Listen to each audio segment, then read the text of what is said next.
Definição de fobia social.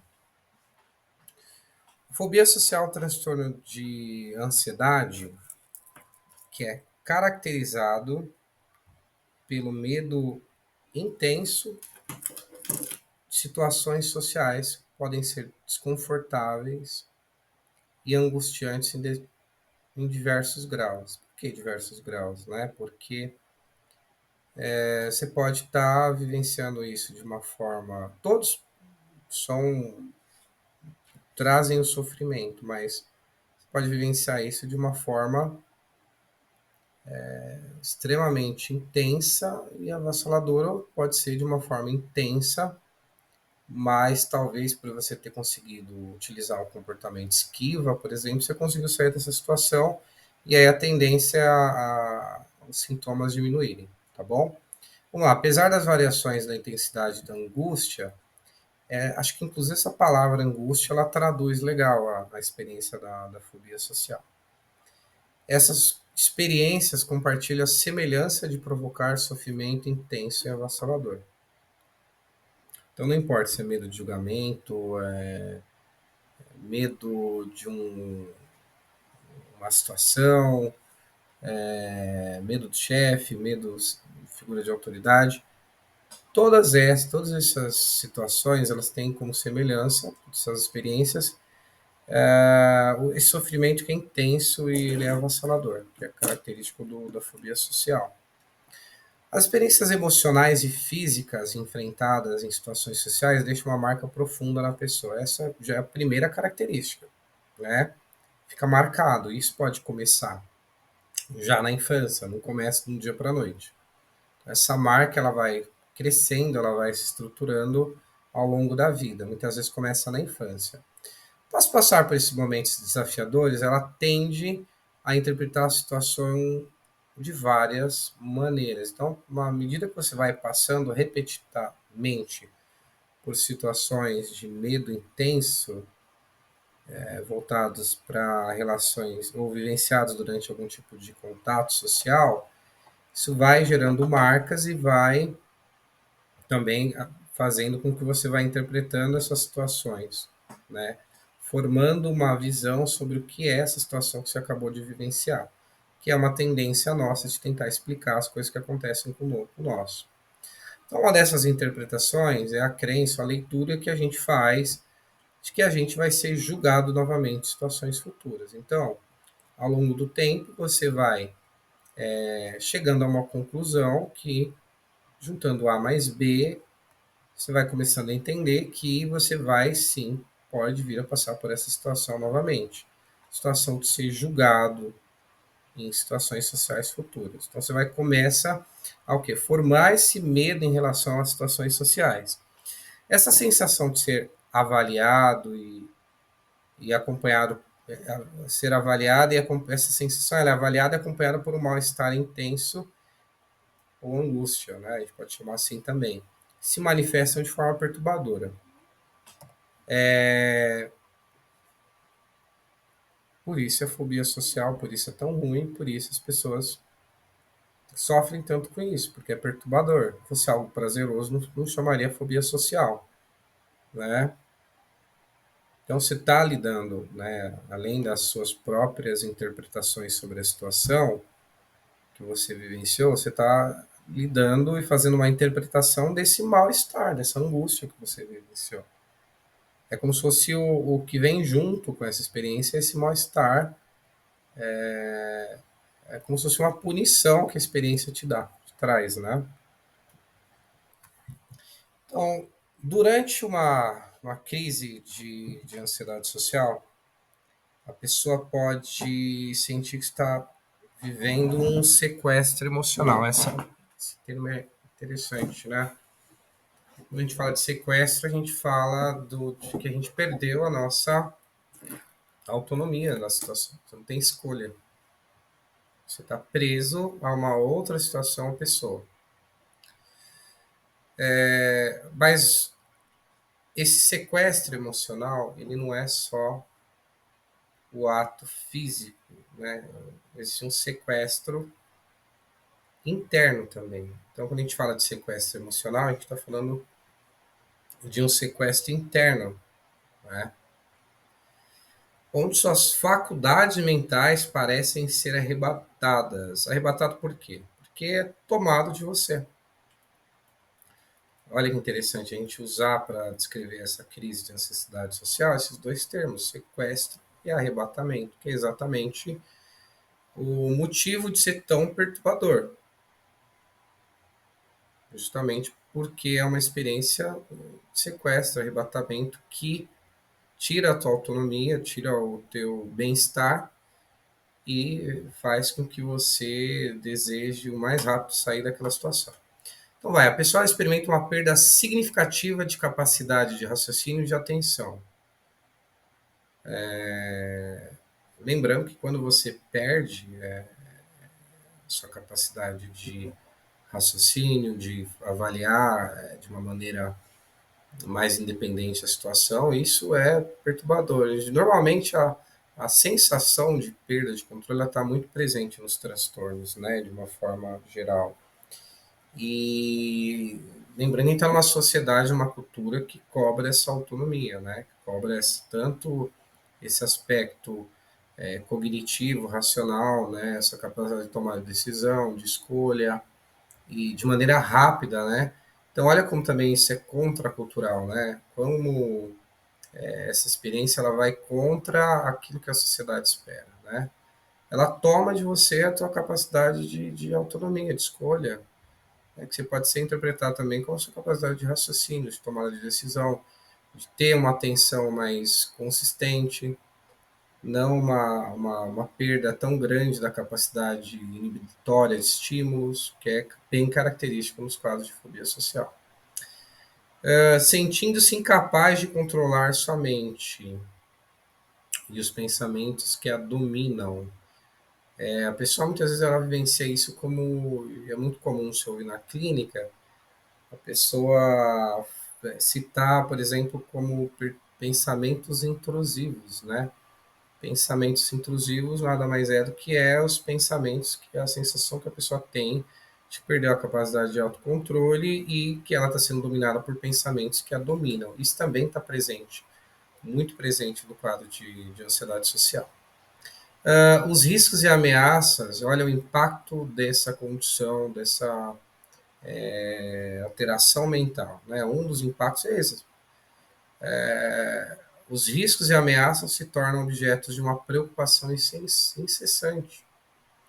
Né? Se ficar num estado de preocupação, de achar que está sob risco, e isso é tudo muito irracional. É como se você falasse: poxa, não está acontecendo nada, não tem uma arma apontada na minha cabeça.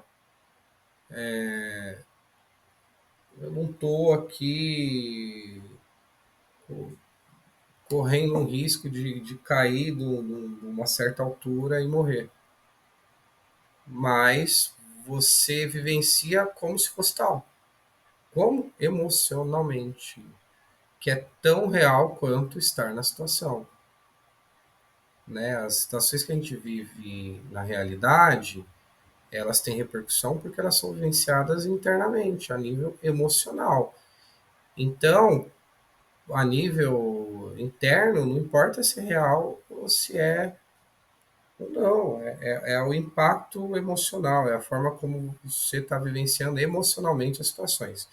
E a fobia social, a pessoa vive esse sequestro, vive essa ameaça, ela tem uma imposição emocional que é colocada sobre ela de forma automática, que é muito semelhante a isso, a sequestro, a vou cair de uma certa altura, vou sofrer, vou tomar um tiro, e por aí vai.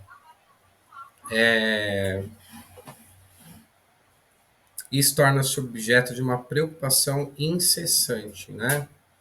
Como se estivesse sob uma pressão insuportável. Então, muitas às vezes a pessoa sente uma sensação que ela descreve como tensão, estresse. Isso poderia ser traduzido, e é traduzido por muitos, como uma pressão interna muito grande, beira insuportável, né? É como se a panela tivesse para explodir. Nesse estado de crise, a pessoa sente como se tivesse uma arma apontada para a cabeça, que a gente acabou de falar, seu coração Aí vem acompanhado de sintomas físicos, coração acelera, distorção cognitiva, alteração do estado mental. Isso repercute numa dispersão maior, de uma maior inibição na capacidade de filtrar estímulos, né? A gente tem um funcionamento maior do sistema límbico, a gente tem uma redução do funcionamento do córtex pré-frontal, né? Essa Outro aspecto, a pessoa se torna hipersensível a sinais de perigo no ambiente. Então ela vai caçar. O funcionamento automático, né, o funcionamento simpático, né, que não tem nada de simpático, ele vai estar atuando nesse sentido, né, de buscar sinais de perigo no ambiente. Então, isso que é hipersensibilidade a sinais de perigo. E aí, uma das fontes de perigo do foco social é o olhar do outro. Então, ele vai, como ele já está com esse funcionamento automático, ele vai ter a tendência de interpretar o olhar do outro como o olhar de julgamento, que está muito presente na fobia social. Por quê? Lembra daquela história do que os olhos são a janela da alma? É isso. Por quê? Porque só que não da alma do outro, da tua alma mesmo, né? Então, na verdade, o olhar do outro ele serve como um espelho do que está acontecendo internamente com você, né? Internamente com você, né? E você vai projetar isso para o outro. Você vai projetar um funcionamento que você está, na verdade, cometendo com você mesmo, você vai projetar no outro. Essa percepção intensifica a sensação de que todos ao seu redor estão cientes do seu estado interno, que é uma outra característica da fobia social. Essa essa imposição dessa sensação, essa imposição automática, vem do teu organismo mesmo, do teu funcionamento mental. É uma imposição de que o outro está ciente do seu estado interno. E não está. Por isso que esse transtorno é tão característico de um medo, a gente cita esse transtorno como medos irracionais. É justamente por isso, porque existe uma imposição de sentimentos que são dados por meio de gatilhos, podem ser imagens, podem ser associações que você faz, podem ser pensamentos intrusivos, pensamentos automáticos. Só que não é só isso, é a imposição sentimental, emocional que vem com isso. Essa carga emocional que é imposta a você, uma vez que esse sistema, essa estrutura é ativada. Então, isso traz o quê? Gera desespero e angústia maior. Então, tá vendo como vai formando, se estruturando um ciclo, né? Essa tal da fobia social, que não começou de ontem para hoje, é uma coisa que foi se desenvolvendo ao longo da vida. Então, a sensação de estar preso à situação se torna avassaladora, porque te toma de você, né? Te põe num filme de terror, transformando aquela experiência em algo insuportável. Por quê? Porque o que é suportável? É estar minimamente bem. Você está num filme de terror, você está quanto mais você fica ali, lembrando que você teve uma perda de autonomia muito grande, um sequestro emocional, então aquilo se torna insuportável. O suportável seria sair dali. Muitas vezes essa é a alternativa que a pessoa encontra, é a fuga. Né? Ela vai buscar o suportável. Não, nesse momento a mente parece dominar a pessoa, levando a buscar. Essa é uma característica muito forte, né? Essa atuação dessa parte, esse automatismo mental que nós temos, né? Está a serviço, teoricamente, em todas as aspas, a serviço da nossa sobrevivência, proteção. Sim, tem essa dimensão desse sistema de alerta, mas nos dias de hoje está mais para funcionar no sentido de alimentar patologias, né? E aí esse sistema faz com que você busque, tá com esse sistema de alerta ligado, e vai fazer que você busque sinais no ambiente que confirme a crença de que você está em perigo, certo? O olhar dos outros se torna opressivo. Claro, você está sentindo mal, o outro é a janela da alma, faz você acessar o que você está. É o jogo de ping-pong, né? Você olha para o outro, você se acessa e aí você devolve. Você joga para o outro de novo. Mas aí você joga de que forma, né? Você joga o outro tá me julgando, o outro tá me odiando, o outro me acha idiota, o outro tá vendo que eu tô mal. Poxa, aí você começa a aumentar mais a tua ansiedade, porque você fica com medo do outro tá te julgando, tá percebendo que você não tá se sentindo bem.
Então você vê que após essa experiência a pessoa tende a ruminar o ocorrido. Está aí um outro grande problema desse funcionamento, desse automatismo mental que a gente tem, essa tendência a ruminar, né? O que é ruminar?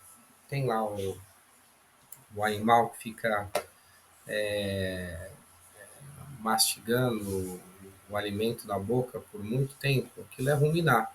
Então a gente traz usa esse nome para explicar essa tendência que a pessoa tem de ficar com aquilo na cabeça, pensando, repensando. Só que, qual que é o final da ruminação? São conclusões distorcidas e automáticas. 99% das vezes não são conclusões positivas. São conclusões que vão só confirmar o que a tua mente ansiosa, fóbica, automática quer comprovar para você, que você está sob risco. Né? Então vai só confirmar as crenças. Ó, realmente o outro te achou um idiota. Ela vai só confirmar aquela experiência de terror que você teve. Então, tem um funcionamento aí estruturado, né, que é isso. Você passa para uma situação aterrorizante, de filme de terror, pós-situação, ruminação. O objetivo da ruminação, confirmar todo aquele filme de terror. Através como? De conclusões. Você vai concluir. Isso é automático, fala automático. Se você não tinha, se você teve uma perda de autonomia muito grande lá na experiência aterrorizante, por que você vai ter mais autonomia nesse estágio de ruminação? Você continua sem autonomia, você continua lá com a hipervigilância funcionando de maneira muito forte, né? Ainda esse funcionamento ruminante ele ainda está a serviço do tal filminho de terror lá que você vivenciou, lá emocionalmente. Uma coisa está acontecendo lá fora, fisicamente, as pessoas não estão nem aí se você está fóbico social ou não. As pessoas estão vivendo a vida delas, mas internamente, emocionalmente, você está vivendo um filme de terror. Né? E esse funcionamento, esse padrão de filme de terror, essa narrativa aterrorizante, né? Posterior, ruminação, é termina com conclusões automáticas. Então você vê como o funcionamento, né, da mente né? Quando ele se patologiza, né, quando ele ganha um espaço, né, esse funcionamento de alto risco, de sobrevivência, de proteção, para ele confirmar que você está em risco, para ele te pôr em situação de proteção, ele vai usar de tudo. Ele vai criar fantasma, ele vai criar monstro, ele vai fazer de tudo para te tirar daquela situação. Por que isso acontece? Aí, meu amigo, pode supor, pensar várias coisas, né? Talvez não é para esse vídeo. Então tá, então você vai chegar ao final da ruminação a conclusões automáticas. E não importa, aí que tá a grande questão, né? Por isso que não adianta às vezes você só falar o que você está sentindo na terapia. Né? Muitas vezes você chega a conclusões automáticas e você toma isso como uma verdade. Ah, mas eu sei que não é verdade, que é racional. Não, é imposto a você. É na forma de sensação, é na forma de sentimento, de emoção. Porque é real, você viveu aquilo. Então não tem como se apagar o filme de terror. Por mais que tenha sido só internamente esse rodado, essa narrativa, esse filme de terror, é verdadeiro porque tá lá dentro de você. Então, muitas vezes formas de terapia que não tem um contexto de intervenção que favoreça um expressar emocional seguro, contextualizado, dentro de uma abordagem realmente técnica, uma leitura teórica que a pessoa tem da situação, e uma competência terapêutica, não vai adiantar nada. Você vai só falar e muitas vezes você vai estar só ativando novamente essas experiências. Embora eu acho sempre que a experiência com o outro ela tem um impacto positivo, né? Ela tem um impacto, vamos usar esse termo aí com todas as aspas, curativo também, né? Porque é a experiência do acolhimento e tal. Então, é daí dada a importância do acolhimento, né? Ela pode acreditar que os outros, ou ela, ou elas, eles, todos, enfim, podem acreditar que os outros a veem como louco, problemático, estranho. Aí você vai acreditar em tudo. Né? Nessa ruminação que você faz posterior à experiência, você vai ter uma tendência a fazer suposições. Né? Quando você está no domínio dessa dimensão sua, você tende a fazer suposições, conclusões, e a maioria das vezes são precipitadas. Talvez funcionaria lá no momento, lá nos primórdios da existência humana, que você tinha que lidar com, sei lá, com uma série de perigos, né, que você não tinha tempo de pensar, porque isso determinaria a tua vida ou tua morte, faria sentido esse sistema ser tão proeminente, né? Mas hoje ele é proeminente para criar fantasmas, né? Como se fosse uma instância que está totalmente desatualizada, serviu muito lá atrás, mas nos dias de hoje ela está totalmente obsoleta da forma como ela funciona, né? Sei, com o passar dos anos, décadas, centenas, milênios, com certeza vai ter uma alteração aí no funcionamento dessa instância, né? Com o desenvolvimento da sociedade, as mudanças a nível neurobiológico, com certeza vai ter uma mudança nesse funcionamento aí, nesse estado de vigilância. E também com as intervenções farmacêuticas, né? Sociais que estão sendo produzidas hoje. Né? E talvez esse é o lado otimista, mas tem lá um lado negativo que é fácil de se explorar, dominar uma pessoa por meio desse sistema, dessa dimensão da suposição, né? Como tem um amigo meu que fala, né? Ele é lacaniano, ele fala muito da questão do registro imaginário, o registro que busca tirar conclusões das situações, fazer fechamentos. Ele fala de uma dimensão nossa que tem essa tendência, né? A fazer suposições sobre as coisas, buscar um entendimento simples, fácil, generalistas. É importante a gente saber que a gente tem esse funcionamento em nós mesmos, né?